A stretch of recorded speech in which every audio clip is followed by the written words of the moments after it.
how society defines being healthy is evolving and becoming more holistic.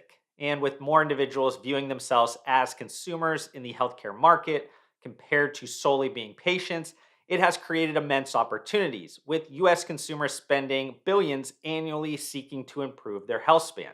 Because at the end of the day, what people really want is not just more years to their lives, but also more life to their years. So it's difficult not being fascinated by this evolving marketplace, which is why Senior Market Insights Director at Spin, Scott Dicker, and I decided to tackle the cultural phenomenon that I recently dubbed healthy longevity in our newest quarterly functional CPG categorical deep dive. But addressing this changing landscape from the shifting perception of age and multi generational consumer cohorts to product innovation trends and reframing of functional ingredients is quite the complex undertaking to effectively tackle in just under an hour. That being said, Scott and I did our absolute best to spotlight powerful drivers of demand and connect them to top nutritional, physical, mental, and emotional health need states within the healthy longevity CPG space. Moreover, we examine a few seemingly disparate data points that should not be overlooked when considering the, no pun intended, longevity of this immense commercial opportunity for the emerging and intersecting CPG categories of functional foods, functional beverages, and nutritional supplements. But these are just some of the interesting topics we chatted about in this episode. So without further delay, here is the recent conversation I had with my good friend, Scott Dicker. All right. So before we get started, I'm going to tell everybody maybe they should pause this video, head down in the comments section, and congratulate Scott and his wife for the recent birth of their second child. Do it. Do it. Come on, do it. Do seriously, what? seriously. Do it. Do it. Do it. But I was thinking, like, this is kind of a weird, like, yin and yang thing of, like, just mentioning that, and then we're coming into this idea of, like, our deep dive subject matter is going to be around, like, I don't know, people once dubbed it anti-aging. I think that's like a pretty old term now. I don't, no pun intended. But then you usually have like healthy aging. People call it longevity. I think I recently kind of like mashed those two together and was like, oh, it's healthy longevity. But it's one of these things where I think I mentioned recently that I felt like it's a little bit of like a cultural phenomenon across the board, across age groups, across demographics, psychographics. Like, so many different people are looking at this from different ways and saying, like, maybe we can't, quote unquote, stop father time, but maybe we have some control over, like, how that process goes. And maybe we can get a little bit more positive years out of our lives, healthy years out of our lives, over just realizing, oh, what else are we going to do? Like, we're getting old, we're falling apart, and this is just part of life. I think we've taken a little bit more control of that aspect, or some consumers have tried to take control of that aspect and are buying up products, services, different lifestyle kind of behavioral patterns, whatever those are, to try to work and prevent some of those, like, negative years where, nobody really wants to go through, those tough times. The term that we've been using a lot is Healthspan, right? So, like, including not just living longer, but living better longer, to your point, like extending that. And you see that play out across the board, and there's interest in it, as you mentioned. I always talk about, like, one of the most viewed documentaries on Netflix is like the Blue Zones, like, where people are living longer, better. We see a lot of the most listened to podcasts deal with longevity. A lot of the New York Times bestsellers are, things like Outlive, where, again, talking about health span and increasing. And so there's this idea, one, people are interested in it. To your point, they've always been interested in it. But now, I think one of the turning points has really been, like, fitness tech becoming mainstream. So people are getting this real-time feedback on their individual health. So, everything from a Fitbit to the Oura Ring, to the Whoop bracelet, you know what I'm talking about, Whoop. Yeah. And so, like, they're able to make, like, real-time integrations, like, and, like, the blood glucose monitoring, even if you don't have diabetes. So, like, they can see, like, what's having an impact. And that's, like, having an overall impact on, how they're healthy aging. And then to take it a step further, like you and I are both, parents of young kids. I think like the perspective has been changing. Not you don't have to be a parent, but it's like there's a big light on it, like as you are, where the kind of the shift. I think like in your, when you're in your 20s or younger, a lot of it is like you want to look better. So that's kind of where the healthy aging comes. We all wanted to get swole in the gym, skincare, things like that. Whereas as you start to get older, you just want to improve functionality. And so, some of the topics I think we should get into is like, what does that look like? So there's things like injury prevention, which could include, bone health, joint health, muscle loss prevention. There's the, cellular health. There's the hormonal health. There's cognitive health. So these are all factors that are meant to increase some sort of performance, later on through life. And we're seeing it very popular. Obviously you and I talk a lot about CPG products, but really across everything from infrared saunas to cold plunges to, all the different things that people are doing. Yeah, it's been kind of interesting because I think the trend, at least how it was viewed or bucketed before, was always this, there's an aging population. I think there's somewhere around 75 million baby boomers in the United States. They have a significant amount of wealth. They want to try to extend their lives now because they're kind of looking at that and obviously right in front of their face and trying to do that. And people are like, oh, there's a ton of opportunity in that silver economy aspect. Great. I think that is well known. I think what we're mentioning around us, like millennials, I think one, people are in their early 40s, the oldest millennials. I think people maybe forget that sometimes. I think secondly, we have aging parents that maybe are not aging all that great. And we're looking at that and saying, ooh, I don't know if I want to have the same experience. And then secondly, we obviously lived through like that public health event that I think shocked a lot of people into ideas of like, what do we need to do preventative wise to like make sure we're set up for success for the longevity of some of these things. So I think that like all these things are kind of playing into this. I love when I look at things, I look at like dualities and look at, just it's great when one big chunk of the population, but when you have multiple chunks of the population also looking at it, maybe from slightly different angles, but, ultimately in all trying to get to the same, goal of trying to make sure that they can be healthier longer. I think that provides like a ton of benefits. And as you said, like we look at these things mostly through the lens of CPG, but there's a ton of services or a ton of just general consumer goods and things that are benefiting from that. So you mentioned some of those, I think, like top need states or top areas that things are focusing on. So maybe we could just, kind of tick through a few of them. And we could start with one that I think we've talked about a few different times, in their own self, but also I think through some other pieces of content is just like the cognitive and the brain kind of health aspect of it. Because I think about like, what's my biggest horror, in all this aging part is like that, maybe you have your physical abilities maybe, but then your mental and your brain is just like not working. And like that to me seems, maybe that's because a lot of how I make a living and how I live my life is through what comes out of this crazy brain. And it's one of those things where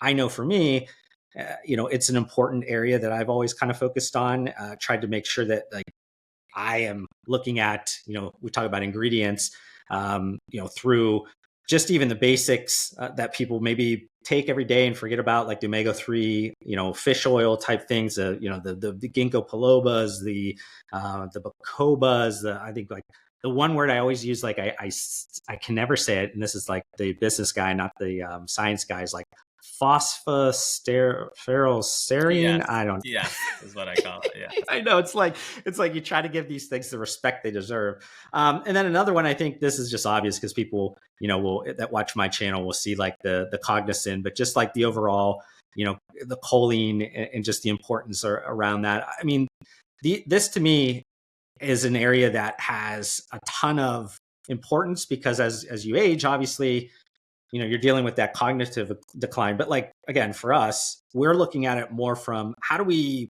get a little bit more out of our day? How do we get a little bit better? How do we perform a little bit better, especially with you and I, needing to have our brains kind of firing? It's something you're seeing across the board. If it's beverages, you're seeing it in some foods, not as much. Definitely supplements. But overall, I think that category is such an important part of this, general healthy longevity trend. And it's interesting that you mentioned that. And I think like if people take one thing away from this, it's that these types of products used to be for an already aging population, and now it's really expanding all throughout the life cycle. And so, it used to be like, Prevagen was always like a big one, like, but it was really targeted, and Ginkgo, like targeted towards, people who are, what are they called? The senior moments, Yeah. Things like that. And now you're seeing it broadening, and part of it is for kind of that preventative, like, I want to take care of myself now so that when I am, aging, more so that like I've taken the precautions. And a lot of it is also, I want to be, it's almost like performance nutrition, right? Like, but just for your mental performance, whether that's, more focus at your job, for a hobby or whatever it is. So it's also like a performance as well. And you see that, I find it interesting. You see it like, again, for like babies, like they add DHA in like the baby products, and then for the senior products. And now we're seeing that demographic really expand to everyone. And there are a lot of nootropics. I mentioned last year that like, functional mushrooms were big. The one that I was really most enthusiastic about for the coming years was lion's mane, another nootropic that played out correctly, which is why I bring it up, right? I'm kidding. I would bring it up otherwise. But there are a lot of ingredients that are focused on this, and staying sharp. To your point, if your body's healthy but your mind is not, how good is that? And I would counter that with saying, if your mind is healthy but your body is not, and you're aware of it, that doesn't sound too good either. So that's why we'll get into some of these other categories that are focused on kind of preserving the body. But cognitive, brain health, throughout the life cycle, that's where we see so much of this leeway. And I sound like a broken record sometimes, but most often when we see the biggest gains, it's established ingredients or established health focus that either find a new use case or a new demographic. And so, we saw that, and, a keystone example, that's protein. It used to only be for young men.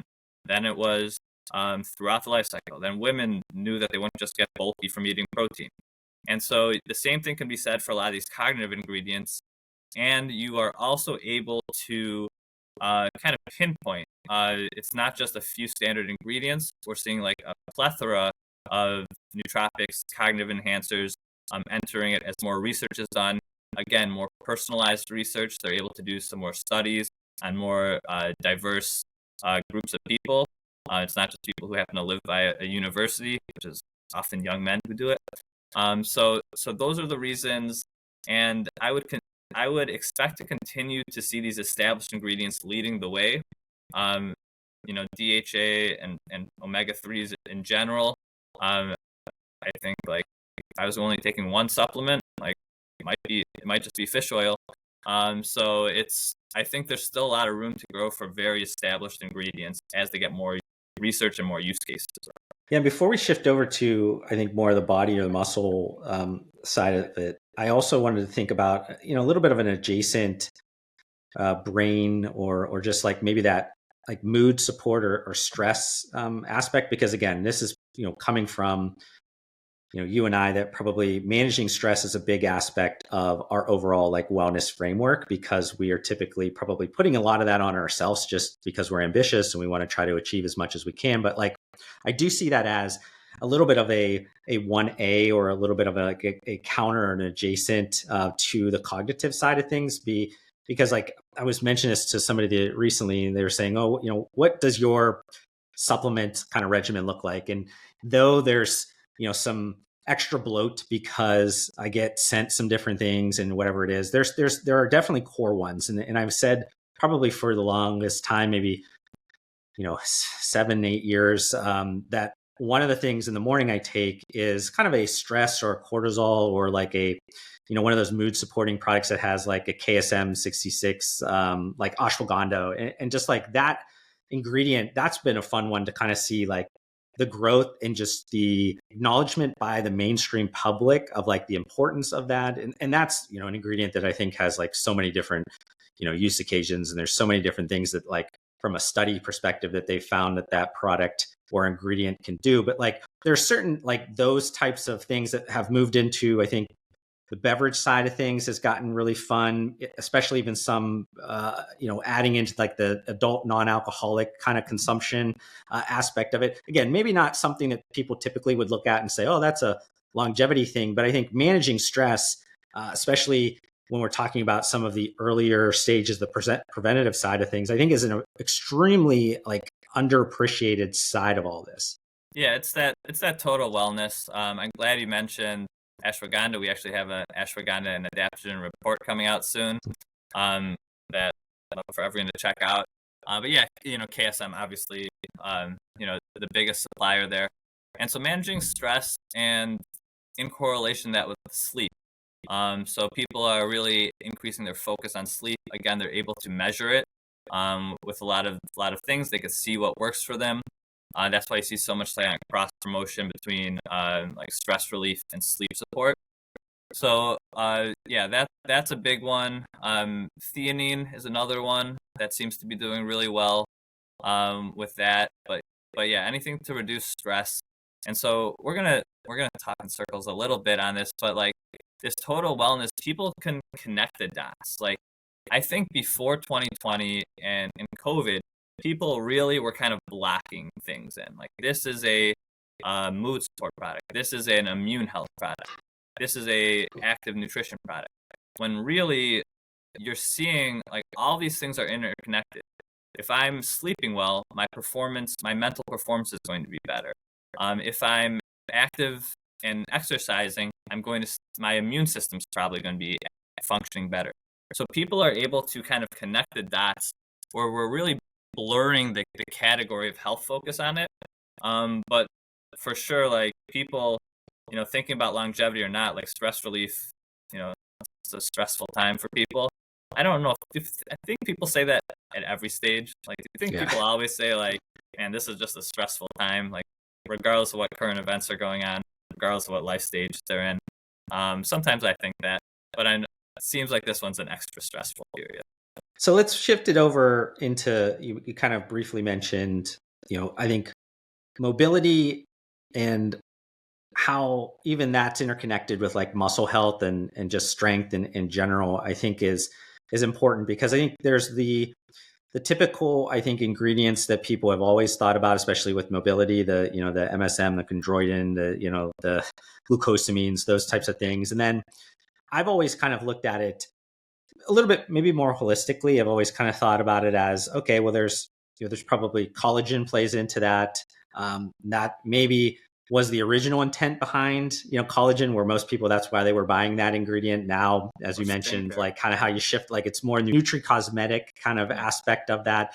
And then, another one that's a part of, obviously just protein in general, that one is kind of taken on a mind of its own. We obviously have talked about that in the past of like, everything is protein at this point. Proteinification, it's like, how do you buy something that doesn't have extra added protein at this point? Well, we said like maybe fresh fruit and veggies, like they haven't figured out how to inject that in there yet, but I'm sure CRISPR or some other like technology is working on doing that. But the other ingredient, is like creatine. Like, and again, maybe that plays into the cognitive side as well. That plays into the, the strength, the muscle health, those, like, it's interesting how some of these ingredients have, found second, third, fourth lives in different ways. And now they become such an humongous, thing now. It used to be in the shadowy niches of sports nutrition or active nutrition. And now it's like mainstream. I mean, I'm amazed at how many times I get asked by people that don't look like anything you would expect that would be consuming something like a creatine, that asks you about it. And you're like, oh yeah, let me tell you about it. This is interesting. And it's wild how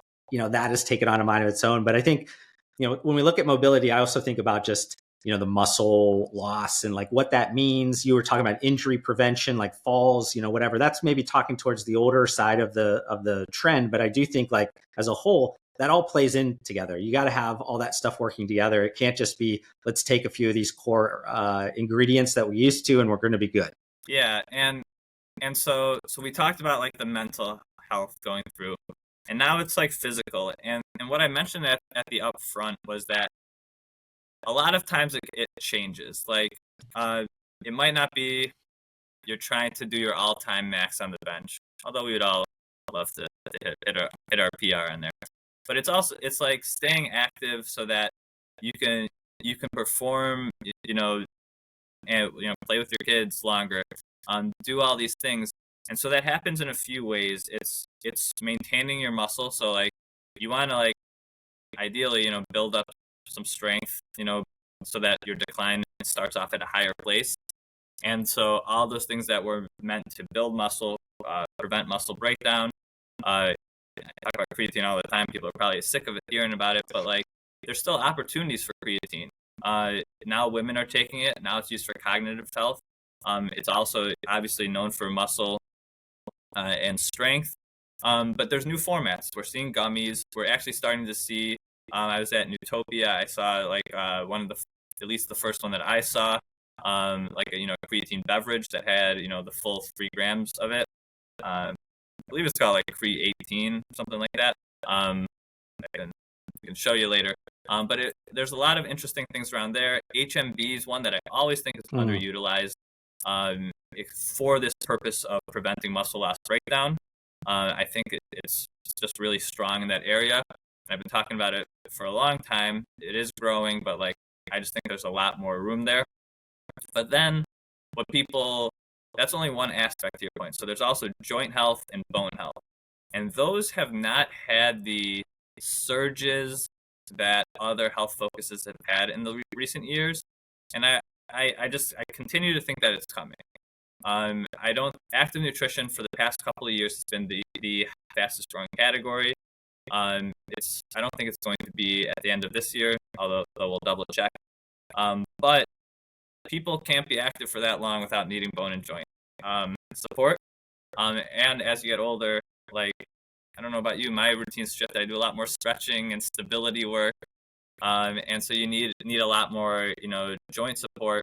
And it should go without saying, but we'll say it anyways. Like, exercise is the most important thing for each of these. Like, better. But all these other things support it. So look for like bone health, joint health, whether it's the established ingredients that you mentioned, or some new ones that are coming out. There's still a lot of room for like anti-inflammatory things.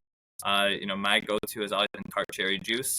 It's really strong, anti-inflammatory, and for muscle recovery as well. So there are a lot of things. I think there's a lot of room to grow for tart cherry specifically because there's a ton of good research. And I'm a little long-winded on this, but just if you follow where the research is and the clinical studies are of ingredients, you can see like what's going to be a long-term trend. There will be a lot of ingredients that pop, because they're touted. People saw them on TikTok, whatever. They had a great Amazon strategy or whatever it is. But the ones that have the research, things like tart cherry and HMB creatine, like these are, and that's not an exclusive list, obviously, but those are the ones that are going to have legs. And so I think as we talk about injury prevention as you age, joint, bone, and muscle loss prevention, these are some of the ones that I continue to look for. Yeah, that's an important point to mention because I think a lot of times we obviously look at the scenarios probably more through a commercial aspect, and we're like, oh, this ingredient is growing a ton, or this category has this, or this brand, or whatever it is, and I think that an important aspect of that is, especially when we're talking about any of these functional CPG categories, is that though maybe the science and the clinicals and everything is maybe not the best thing to lead with in today's market. There's a lot of other more maybe emotional ways to storytell and get people to be hooked. the importance, I think, is where the backstop of that, like, you need to have validity, you need to have that science that like can stand, the test of time. And you mentioned it, like these ingredients that have study after study after study, and even to this day, more and more people are studying those things. Like those have the space that, even if they haven't really found exactly all the segments of the market that maybe is going to be useful yet, because they haven't thought through every single one of the different ways they can use that, it is an important aspect of all this, because any of these faddish things that you see, you mentioned like TikTok or any of these ones that like have overinflated certain elements because somebody has spent a ton of time, maybe emotional storytelling, but like gets people hooked, and then the product doesn't do anything or whatever, like that isn't going to have any longevity. And when we're mentioning these things, and how, yes, today there's a ton of baby boomers buying this stuff, and yeah, there's probably a growing number of Gen X and millennials, and probably even some older Gen Z people that are kind of looking at things a little bit early in their lives. You're going to want to put, I guess, your stake in the sand in areas that maybe 10, 20, 30 years down the line are going to pay dividends. And maybe businesses don't look at that as a long-term arc. Maybe they're just trying to survive. But I would say you would want to put yourself in a position to have the best chance, and that's usually with some of these ingredients that do have a substantial amount of a backstop that's valid science and kind of substantiation to a lot of the claims. It's not just this fluff and stuff that can get yourself in trouble. So it's interesting how some of these things it's taken some time for them to find their way. And those are maybe the most interesting. I think we've mentioned like a ton of them in other pieces of content as well. But it's always fun to kind of uncover those things, because a few of them will pop out of nowhere and you'll see them like spike on a sales report and you go, what the heck? Like, how did this happen? I remember it from, the early 2000s, or I remember from whatever. And all of a sudden, like somebody was smart enough to realize that it had a better market out there than what it, was originally marketed to. Yeah. And I mean, some recent examples, you mentioned ashwagandha, was a huge one. Apple cider vinegar was another one that came in. Colostrum. Colostrum, Yeah. collagen also too. Yeah. Remember, it used to be sold in like those little like 1 gram like tinctures, like for skin health, and then Vital really came along, put it as like a full on protein powder, and changed the whole marketplace on it. There's also, like, before we move on from this aspect, there's obviously been renewed interest in the weight loss category, or let's see, weight management category. That for the first time in decades, we've seen obesity rates have actually started to decline in this country. And a lot of that obviously is due to the entrance of pharmaceuticals. That'd be a whole separate discussion around it. But there is renewed, I think, interest and innovation in that weight management space within kind of the CPG space. And so when we talk about it from food and beverage standpoint, fiber and protein continue to do well, and a lot of brands are kind of positioning themselves to be complementary towards the inclusion of some of these drugs as well. And so you're seeing that protein shakes are actually taking a lot of the breakfast share. They're a growing breakfast item, meal replacement protein shakes. But then there's also like ingredients that are coming to market in the supplement space that are are doing some research and showing some innovation. Things like Calicurb keeps coming up with a lot of great research and potential there. There's another one that was winning a lot of like the industry awards throughout the year. I'm gonna say it wrong. Uriomin. You know what I'm talking about? I know one of the Kardashians just launched it in one of their lines, but it actually won, beyond just the celebrity endorsement. So there's some renewed interest in there, and I think you're going to see more focus on that for the people who are kind of hesitant to jump into, taking some of the pharmaceutical products. They might want to try the quote unquote natural alternatives first. And so with that also comes, if weight loss is improving, joint health will improve, although it increases the need for something like muscle loss prevention. and things like that. So that's another adjacent category as we talk about how things are all kind of, circular, and all encompassing, to keep in mind that we might see some positive movement there, for the first time in a long time. Yeah, that's an interesting kind of sidebar, because I think that, there's a large number of people that are taking those pharmaceuticals for prevention, or the aspect of, trying to reverse these, I want to call them like, death sentences.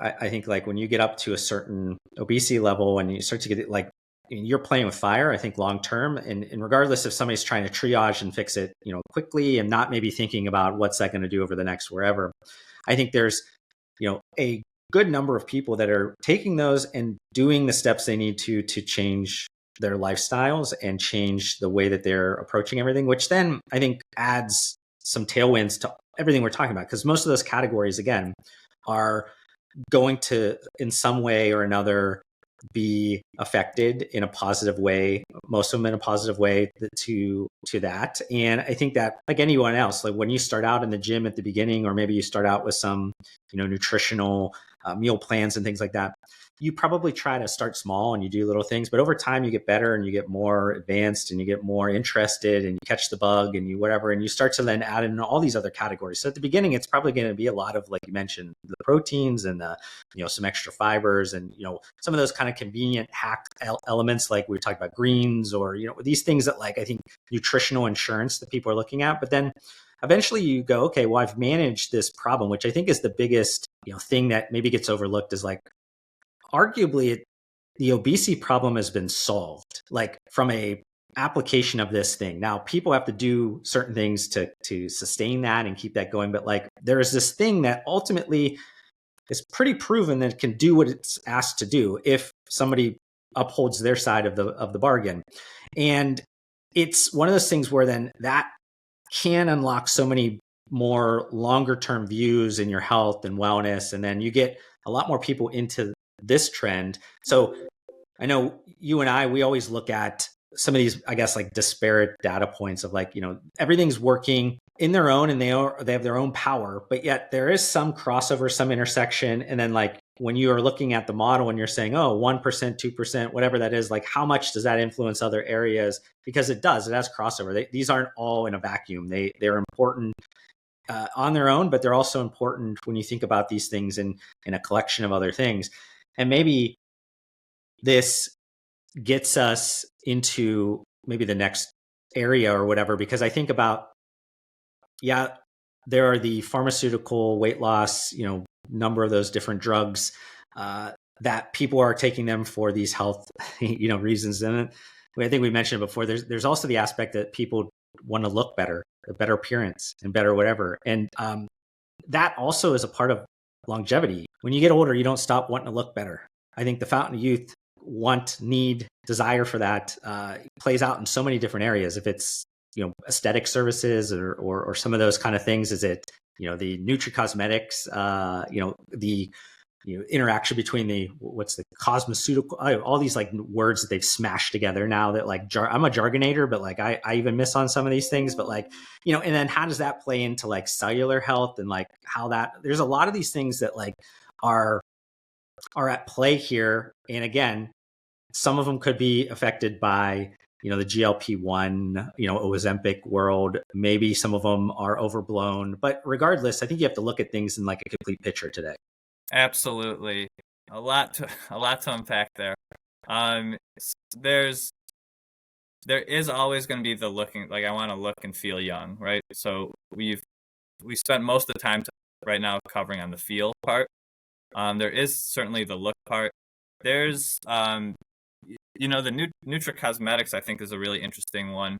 This is one, we're seeing really for the first time, like very young people are having like skincare routines. I always, I make the joke, like when I was a kid, for like a treat, my parents used to take me like Baskin Robbins or Dairy Queen. And now like for Gen Alpha, it's like a trip to Sephora where they're like getting like, a new face cream. And so, one could argue that that's just like a vanity play of like, and where kind of they are in like a social media age. But there's also, a position, it's like really early preventative, preventative care. And the same thing goes for nutracosmetics. And we can also talk about, a lot of people, of course, on weight loss drugs are doing it to look better rather than to lose weight necessarily. Those aren't always the same thing. But when we actually talk about like actual, like kind of what we used to think about longevity, there's the cellular health, that you mentioned, and then there's also hormonal health, where those are kind of two ones that I guess you can also say that they help you look or feel better as well. But you're seeing a lot of that, NMN, NAD, kind of another resurgence of ingredients, things like CoQ10, resveratrol, what was once old is new again, kind of a theme we're talking about. High antioxidant foods, things of those nature that like are coming up as people look to like help with cell health and then hormonal health. I think you and I, when we think about like these like hormonal health, our mind probably goes back to our active nutrition days, these like, the test boosters and things like that. But, testosterone is very popular for people, again, like, like the clinics that are popping up with TRT, some of the retailers are actually partnering with things like TRT services. And so those are areas where, again, you might see a resurgence in, testosterone boosters. There used to be some other hormone boosters as well, DHEA and things like that you're going to be looking out for. Is that going to play a role in some of the product growth in the supplement, the functional space? And then also, this also works in food, like traditional food and beverage, like nutrient density always like benefits all of these things. But also the types of diets that people on are intermittent fasting. And is that connected to people on, the GLP-1s? I'm not as bullish that that's a complete solve and that there's no other issues to come up, is it? But it's definitely all these things that are going to play out. And then in that regard, some of these novel ingredients, there's been big like headwinds of peptides. I think that's like an area to really watch. BPC 157, I believe, is the big one right now.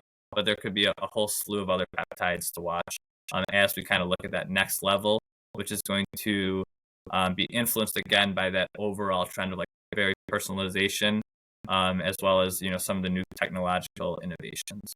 Yeah, and I think that maybe the commentary I had on kind of the GLP-1 scenarios is not necessarily thinking about even like what is out there today, and more towards the idea that and this moves into even the idea of the peptides and everything, is like that we're in this kind of golden age of the biologics or therapeutics, and like just how we've now relooked at this idea or the pursuit of longevity, and saying there's now a lot more commercial value to a lot of these things. So now people are spending the time to look at how do we develop these things, and a lot of it's going to come from the pharmaceutical side of things, because they're greedy and they want to take the biggest pies, and they don't want to leave anything to the supplement industry. Like you mentioned, NMN, like, these scenarios where like all of a sudden when something seems too good to be true from a supplement standpoint, or that it's just working extremely well, they're like, pharmaceuticals like, whoa, you can't take that. That's not for you. Like we're going to go do something. Same with like, the stuff that they're doing with CBD or any of the, kind of the constituents in that scenario. They're like, try to own anything that maybe is something that has a ton of commercial value. But I do think like we are in this kind of, I think you started off by saying, one of the big unlocks has been our access to data. And some people have went full on and kind of added all these wearables or different things and plugged them all in together and tried to get some sense of that personalized data sets. But regardless, I think there's a overall or overarching scenario that's happened, and this is probably a decade ago, where for the longest time, when you went in to get care, sick care, a lot of times, you trusted what the doctor said, like without a doubt. You didn't even question anything. And then eventually people, through the internet or whatever, and people have found ways, and plus the wearables, plus a lot of these things, or just the commercialization of all these kind of functional products and what is that and how do you kind of take control of these elements, like people then looked at it and go, that's one data point, doctor. I love what you're saying here. You obviously have a lot of really great, educated thoughts on that, but also like we're all individual, we're all special snowflakes. And I want to look at this from a ton of different ways through, lifestyle factors, things that maybe they don't typically first look at, a lot of doctors. So it's one of those things where I think we've now moved into this place where people want to take control of their thing. They want to get a more personalized approach to these things. And as people seek more and more of that, and as the market gives more and more of these solutions, it's just a flywheel that I think just kind of takes on. And then all these things start to expand and start to expand and start to expand because it's open to more people. Right now, I would argue that like most of the things we're talking about is probably, there's a little bit of an accessibility, scenario where especially, some of the lower income people, like they're not able to buy a multi-$100 piece of wearable, plus they got to spend $50 to $100 a month to get the, the data and all, number of these things. So a lot of that stuff has to kind of with scale and probably the availability, or maybe that's even through some interventions with governments. And, even when we're talking GLP-1s, like the biggest unlock there is mostly because the insurances haven't really, taken on enough of a cost element of that. Like all those things eventually start to unlock a lot of these things here. So I know you and I, we think through all these different kind of like steps and stage gates and, what these interactions do to each other. I think what maybe you and I, and probably anybody struggles to do is like letting people know like how our brain gets to some of these conclusions, because we are just so used to like thinking through these things. That's what we do all day long. But like sometimes I think people will, especially I see in the comments, they'll say one-off thing and consider, oh, they probably didn't think about that. But like we do typically think about a number of different kind of interactions and kind of things. But this to me was like one of the more complex topics that we were going to cover, because it wasn't like, oh, we're going to cover protein, or we're going to cover energy drinks, or we're going to cover whatever. There's so much that is touching this, and not just today, but like in the future, and then like things that are outside threats and opportunities that could create a multiplier or could create a ton of headwinds. Like it's kind of a complex subject matter to break down for people, but yet those are probably the most or maybe the biggest opportunities at the end of the day, because like, who knows where this can go? It seems like it's really important now, but like, it's probably pennies comparable to be where it could be. Yeah, this is not going away. It's not like people are going to say, I'd rather be a wreck when I'm older. So I think the more information that people have available, the more things can get personalized. And so like one of the examples, I know we're running low on time here, but like it used to be when we thought about personalization, we like thought of it from a manufacturer or a retailer perspective, where it's like, how do I get Josh what he needs and also Scott what he needs? And so far there hasn't really been a scalable version, because it would just be too expensive, inaccessible for almost all people. But if we as the consumer have access to this data, knowing the products that are right personally for us, it's a lot easier to be a shopper personalized. And that could be what personalized looks like in the next few years, where the consumers lead the personalization rather than the other way around, where it's like the brands and the retailers, where we kind of have the data, we see what works best for us, we get all those inputs, and we're able to do personalized. And that's not just towards products. It's exercise routines, it's diets, it's ways of eating, it's the extracurricular thing, like does it make sense to do infrared sauna? Again, that might be inaccessible, but most people could take a bag of ice and put it in their bathtub if they want to do a cold plunge. And so there are ways to make things accessible. Again, nutrient density doesn't always have to be inaccessible. Beans are great. We've seen beans doing really well recently. So I think like the age of personalization is going to really push forward, be a real tailwind for the health span, longevity, anti-aging, whatever we want to call it. But that's going to be something that drives people forward. Uh, and it's hard to imagine it getting less popular. I love that you brought that point up because I think, personalization, I think the pursuit in CPG was how do we make these made to stock products all of a sudden made to order? And we can make that in a way that is profitable and possible. And I think long term, the solves are there. I think short term, no way that it's possible to do that. And I think that the gap or where that's being filled at most interestingly, at least in my mind, is probably from some of these like platform strategy, telehealth technology type plays like a Hims and Hers or wherever, where they have made to stock products. They have both from the, over the counter, they have supplements, they have pharmaceuticals. They also have the medical services aspect of that. They have the community element of that. They have all these kind of things they're trying to plug in. I think what you're mentioning of like owning it all and like being able to like have this central node and being able to like plug in all your data and be able to,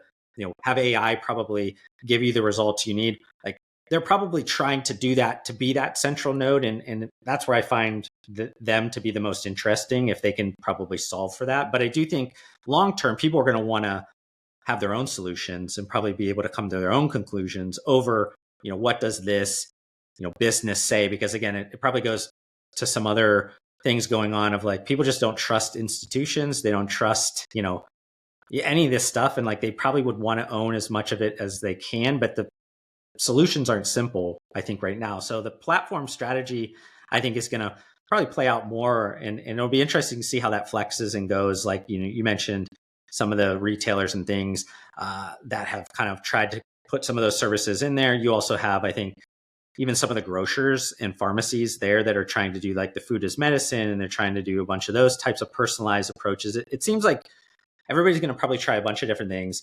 The winners and losers are going to pop out, or some consolidation will come together and like it'll all go together.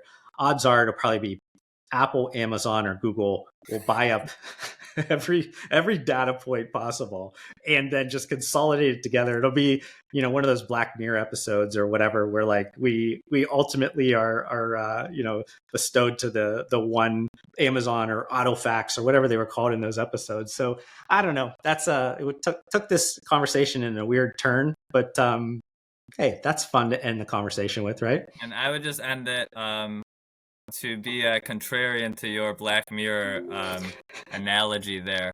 There's also a big opportunity for specialty stores to really take a lead on this and become, I don't want to say, I guess, like more relevant and more just like, they lost some of that assortment differentiation, as now every retailers are stocking, products for all these different areas, whether it be food, beverages, functional, or supplements or whatever. This is a way for them to kind of reestablish differentiation as well. And on that same note, I would think that this is a big opportunity for the practitioner channel as well, where, not everyone, let's put this nicely, like your normal doctor, I don't know how much a lot of people are getting nutrition advice from, and since we're talking mostly about nutrition here, but there is opportunity for people who specialize in this in that practitioner channel to really be kind of a trusted source. Not that your normal doctor isn't a trusted source, but it's an extra input as well. So I think practitioner and specialty have a lot of opportunity, whether it's swallowed up by one of those big companies you mentioned remains to be seen, but I think there is a big opportunity for them. Yeah, I totally agree. And that's a great point where I could pop a little card down on a piece of content I did a few years ago about specialty and all that. So Scott, this was a great conversation. I'm glad you're still sharp. I mean, you must have been taking some of those cognitive brain performance products, because, I was expecting you to be a little sluggish, but you were on your game today. I appreciate it. And thanks for having me. It's always a pleasure, Josh. But I hope you enjoyed the first principles thinking that went into my latest YouTube video. If you did, can you do me a favor by hitting that like button? That quick and free action helps YouTube know my content is worth spreading to more people. Also, we're getting really close to reaching my next subscriber goal, and it would be great if you join me on this journey. But to do that, we need to fix the fact that slightly more than 3/4 of you that are watching this video right now are not subscribed to my YouTube channel, and that hurts my feelings.